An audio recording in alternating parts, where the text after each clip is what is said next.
Vice President Kamala Harris and former President Donald Trump traveling with their top surrogates, stumping through swing states with just over 60 days left until the November election. President Trump taking his Agenda 47 on tour, holding town halls in Georgia, Arizona, Wisconsin. But is Agenda 47 the latest effort to distance the Trump campaign from the controversial Project 2025? Here to give her insights is Karoline Leavitt, National Press Secretary for the Trump campaign. Karoline, good morning to you. Thanks for being with me. It's good to see you. Agenda 47, I just wanted to start with the fact it's not a new concept, right? I mean, it's been campaign promises your team started sharing in 2022. Why is it really entering the spotlight just now, you think? Well, that's right, Markie. Agenda 47 is President Trump's second-term policy platform that he released months ago. And folks can go to the Agenda 47 website and watch several of President Trump's policy promises for the next 4 years, such as cutting energy bills in half, bringing down the cost of living in this country, securing our southern border, curbing the homelessness and drug epidemic that is plaguing America's cities. These are the only promises that President Trump has made for a second term. Any other projects, such as Project 2025, that's brought up by the Democrats in the mainstream media. So now we're launching this surrogate tour, which is going to be the most extensive surrogate operation in American political history. We've already been in Georgia, in Arizona. Tomorrow, Governor Doug Burgum of North Dakota is going to be hitting the road in Milwaukee, Wisconsin, to talk about the issues that matter to voters in a town hall style format. And these town halls will supplement the town halls that President Trump is doing himself across battleground states. Yeah. I want to talk about those town halls in a second, but I do have to ask you, just outside of pointing to mainstream media, Karoline, how do you respond to critics who say this is an effort to turn attention away from Project 2025, yet with something that's equally conservative?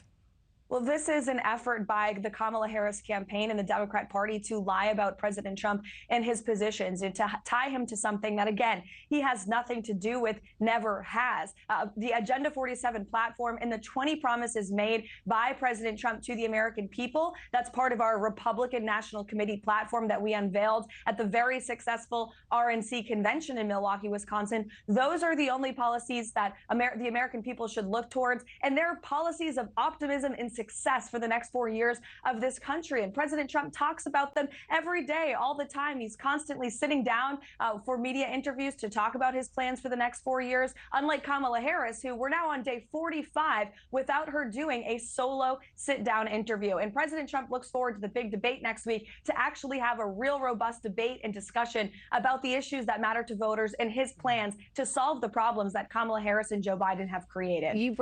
Caroline, I did want to ask you about the debate next week. We're less than a week away at this point. How is President Trump prepping for that debate? Because I imagine behind the scenes that looks a lot different than prepping for his June interview against President Biden.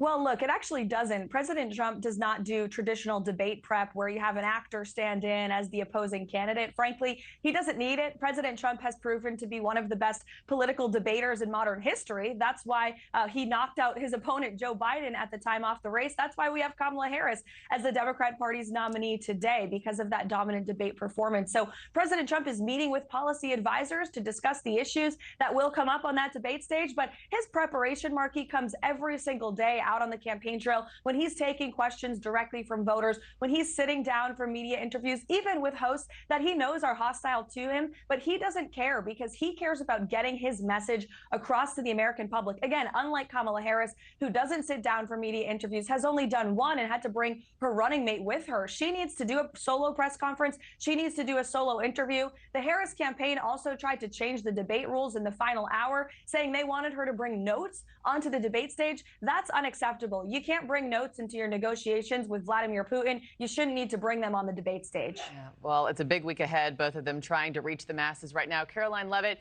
thank you for taking the time this morning. I know you, like me, are a new mom, so Yes. I know what you're going through, and look at us balancing TV and new motherhood. Congratulations to you. Thanks for watching, everybody. Go to joinnn.com to find NewsNation on your television provider. Also, don't forget to click that red subscribe button below to get more of NewsNation's fact-driven, unbiased coverage.